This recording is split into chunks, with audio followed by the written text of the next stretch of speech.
Hello everyone, Moni here, and today I'd like to chat a little bit about house cleaning. You know, one thing that I have come to accept is that my house, my home, is never be going to be as clean as my mother's house was. And so, to give you an idea, right? If a week goes by and we have swept the floor of the kitchen and dining area one time every day, we're super happy. We have done great.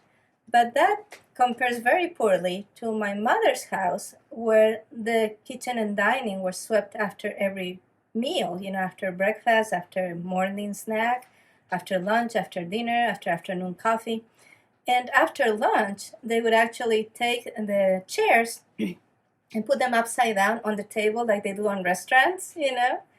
And we clean, for example, our bathrooms, right? We clean our bathrooms once per week, and we touch up every 2 days, sometimes every day. But that's never going to match my mom's house, where the floors, the bathrooms were clean, they were mopped and scrubbed every single day.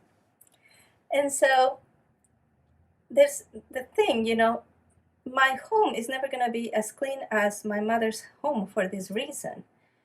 Because if I set my mind that my home was going to be as clean as hers, the result would be that I would have no life. So my mother, she had this maid, who was also our nanny. Her name was Germania. And Germania was there to serve us breakfast before we went off to school. And at night, she was there to serve us dinner, and dinner was at 7 or 7:30 before she went to her own home. And so my mother, she had 12 hours of help. Germania was there 12 hours a day with just doing the cleaning and doing the cooking, right? And so when I was a child, if I left my clothes on the floor, they would be gone by the time I came home from school. And then somebody else would wash them, somebody else would dry them, iron them. And my mother, she had 12 hours of help every day except for Sundays. So if I wanted to live like that, if I wanted my home to be as immaculate as hers was, I wouldn't have a life. I can't devote 12 hours of my life every single day to clean the house, right? And yet my home stays clean. Not as clean as hers was, but clean enough for us to be happy and healthy. And I think that should be your objective. Keep your home clean enough that you can be happy and healthy. That's the objective, not to have everything perfect all the time. My home gets messy like any other home, right? Because we live here. I have kids, I have cats. We play, we have projects, and sometimes we get too busy and there's no time to do this or to do that. But that's okay. That's part of life. You don't have to worry so much about how the house looks, right? But there's two reasons my home stays clean, even though I'm no Germania, right? I don't spend 12 hours a day cleaning my home like she did for my mother. But we can clean everything fairly easily because we don't keep clutter. When you have clutter, you multiply the amount of effort you have to put into a home to keep it clean. When you have clutter, it's 4 times, 8 times, 16 times the amount of work it is to clean a home that doesn't have clutter. And so for us, now that my kids are teenagers also, that's the second aspect, is you have to delegate. As a homemaker, you cannot be taking on every single thing that has to be done in your home. That is not right.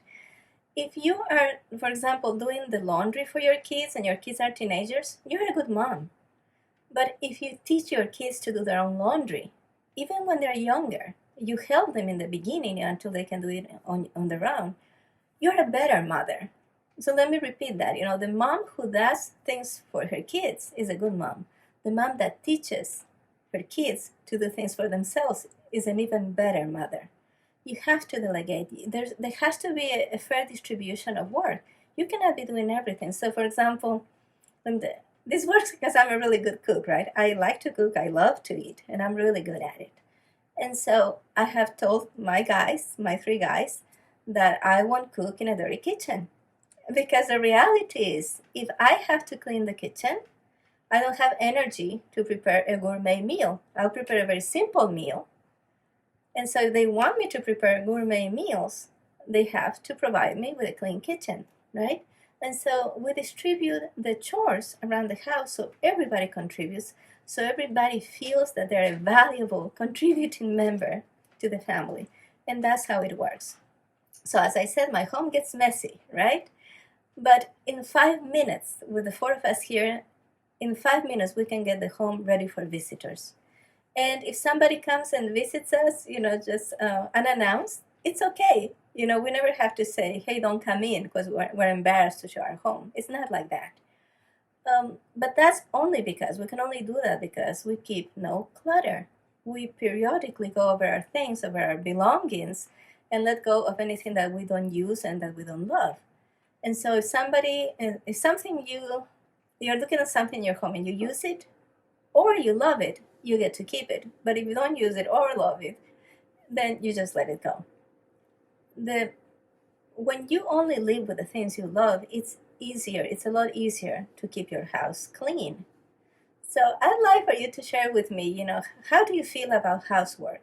Do you feel that it is a chore, something that you wish you didn't have to do? Do you feel that it is never ending? And also share with me, are your family members helping out? And if they're not, why not? Share that with me, and I hope out of this message what you keep is that you can have a tidy home if you reduce the amount of clutter. Bye-bye.